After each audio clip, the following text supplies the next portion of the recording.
Sir నమస్కారం sir. నమస్తే అండి. సార్ 'బాలకృష్ణ' గారి 'డాకు మహారాజ్' సినిమా నుంచి 'దబిడి దిబిడే' సాంగ్ ఒకటి రిలీజ్ అవ్వడం మనం చూసాం సార్. అయితే అందులో ఉన్న స్టెప్స్, ఆ భంగిమలు కాస్త అభ్యంతరకరంగా ఉంది, ఇబ్బందికరంగా ఉందని చెప్పేసి నెటిజన్స్ నుంచి అయితే విమర్శలొస్తున్నాయి సార్. అంతకుముందు వచ్చిన 'ఫీలింగ్స్' సాంగ్స్ కూడా ఇదే రెస్పాన్స్ వచ్చింది. అంతకుముందు వచ్చిన రవితేజ గారి 'మిస్టర్ బచ్చన్‌లో' 'వీణా' సాంగ్‌కి కూడా ఈ విధంగానే రెస్పాన్స్ వచ్చింది. అంటే నెటిజన్స్ నుంచి ఇటువంటి స్టెప్స్ ఎందుకు చాలామంది తీసేయండి బాబు, అది చాలా చూడ్డానికి ఇబ్బందికరంగా ఉందని కూడా అంటున్నారు సార్. మీ ఒపీనియన్ ఏంటి సార్ వాటిపైన? అంటే పాట ద్వారా ఆ 2 పాత్రల మధ్య ఉన్నటువంటి ఇంటిమసీని ప్రపంచానికి చెప్పాలి హ్మ్. అనే బాధ్యత కొరియోగ్రాఫర్లు భుజానేసుకుని, హ్మ్. ఆ తరహా భంగిమలు డిజైన్ చేయటం అనేది జరుగుతోందనేది వాళ్ళ వెర్షన్. ఓకే. ఏది మీరు చెప్పినటువంటి 'మిస్టర్ బచ్చన్‌లో' ఆ పాట బయటకొచ్చినప్పుడు హ్మ్. వచ్చిన విమర్శలకి హ్మ్. డైరెక్టర్ గారి నుంచి వచ్చినటువంటి సమాధానం ఇది. ఓకే. ఆ సందర్భంగా అందులో పెద్ద ఇదే ఉందంటే ఒక చోట 2 చేతులు పాకెట్స్‌లోకి వెళ్ళటం అనేది అక్కడ కొంచెం జనాలు ఇదేమిటి అనుకున్నారు. కానీ నిజానికి ఇంతకంటే బీభత్సమైన మూవ్‌మెంట్స్ గతంలో జరిగినవి ఉన్నాయి గదా మనకి. హ్మ్. అంటే ఒకసారి 1975 సంవత్సరంలో ఒక 'ఎదురులేని మనిషి' అనేటువంటి సినిమా షూటింగ్ జరుగుతోంది. షూటింగ్ జరుగుతూ ఉండగా హీరోయిన్ వాణిశ్రీ గారు ఆ సినిమా హీరో రామారావు గారి దగ్గరకొచ్చి, "అన్నగారు", ఆవిడే స్వయంగా చెప్పుకున్న విషయం ఇది. హ్మ్. అన్నగారు ఆయన డాన్స్ మాస్టర్ 'శ్రీను మాస్టర్' దాన్ని హ్మ్. ఆ సినిమాకి. హీరాలాల్ బావమరిది. ఆయన డాన్స్ మాస్టర్. ఆయన మూవ్‌మెంట్స్ చూపిచ్చాడు. చాలా దారుణంగా వల్గర్‌గా ఉన్నాయి మూవ్‌మెంట్సు. ఆ డైరెక్టరుతో చెప్తేనేమో బాపయ్య గారు. ఆయనతో చెప్తే ఆయనేమో పట్టించుకునే పరిస్థితుల్లో కనిపించడం లేదు. మీరొకసారి పిలిచి మందలిస్తే బావుంటుందని మీకు విన్నవించుకుంటున్నాను అందావిడ. అంటే రామారావు గారు ఓ మాట చెప్పాడప్పుడు. హ్మ్.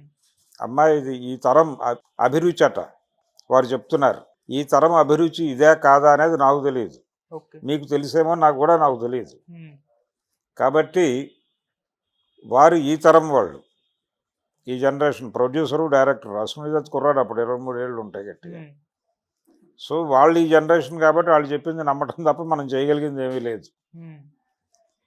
ప్రస్తుతం ప్రజలు ఇలాంటివి చూడటానికి సిద్ధపడుతున్నారు, లేదు ఇష్టపడుతున్నారు అనుకుంటే, ఈ ఫీల్డ్‌లో ఉండాలనుకుంటే అవి చేయాలి అనివార్యం. కాబట్టి ఒకవేళ మనకిష్టం లేకపోతే మానేయటమే. అంతకుమించి మార్గం లేదు. ఇదే ఉంటాయి ఇక. ఇవే చేయాల్సొస్తుంది ఉండదలుచుకుంటే. హ్మ్. కాబట్టి చేయటం. నేను ఇంకొక 5, 6 ఏళ్ళు ఉండాలి అనుకుంటున్నా ఇక్కడ.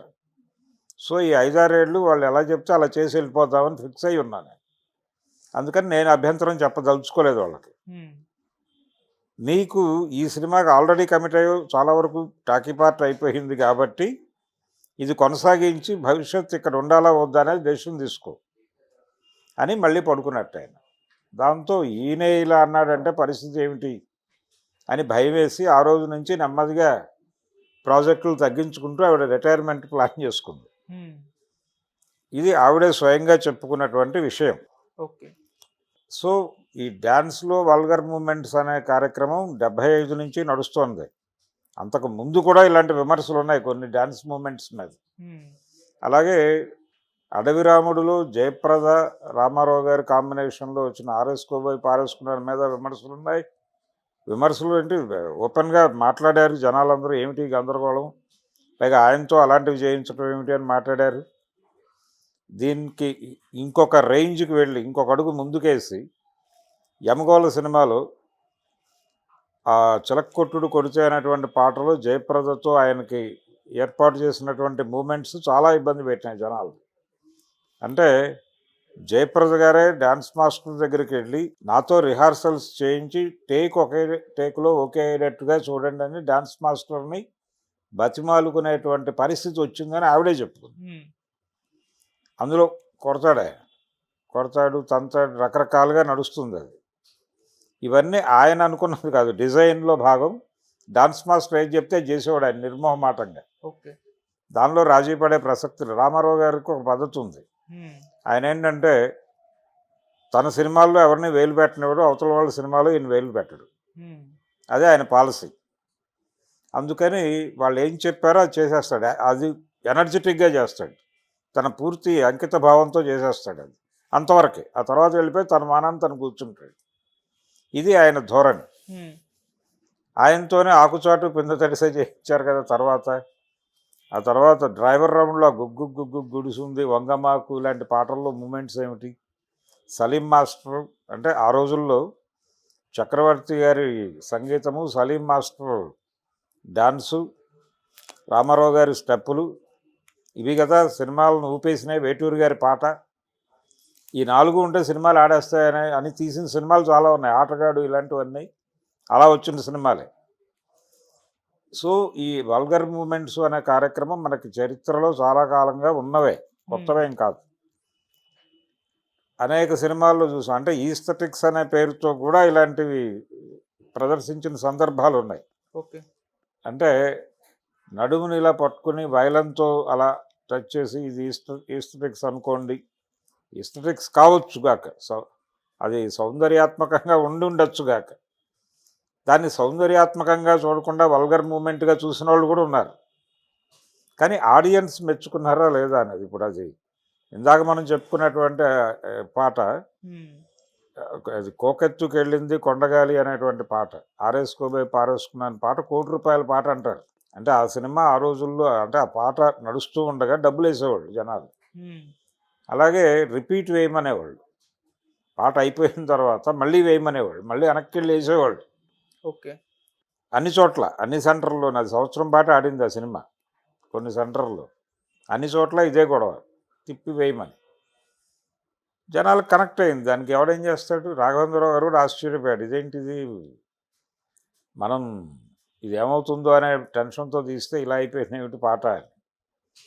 డబ్బులు అంటే ఊడ్చే వాళ్ళకి పండగ. షో అయిపోయిన తర్వాత ఊడ్చే స్వీపర్లకి చాలా థియేటర్స్లో తట్టడి డబ్బులు దొరికేవట. ఇలాంటి సినిమాలు వస్తే బాగుండు అనుకునే వాళ్ళు అది అయిపోయిన మరుక్షణం ఎమ్మగోలు పడిపోయింది. అదే థియేటర్స్లో, సేమ్ థియేటర్స్, అదే లక్ష్మీ ఫిలిమ్స్, అదే థియేటర్లో, అదే అదే రామారావు. కాకపోతే ఇక్కడ హీరోయిన్ మారి, అదే జయప్రద కూడా. ఉమ్, అడవిరాముడిలో జయప్రద, ఎమ్మగోల్లో కూడా జయప్రద. ఓకే. అడవిరాముడి కంటే డోస్ పెరిగినటువంటి పాటలు ఇక్కడ.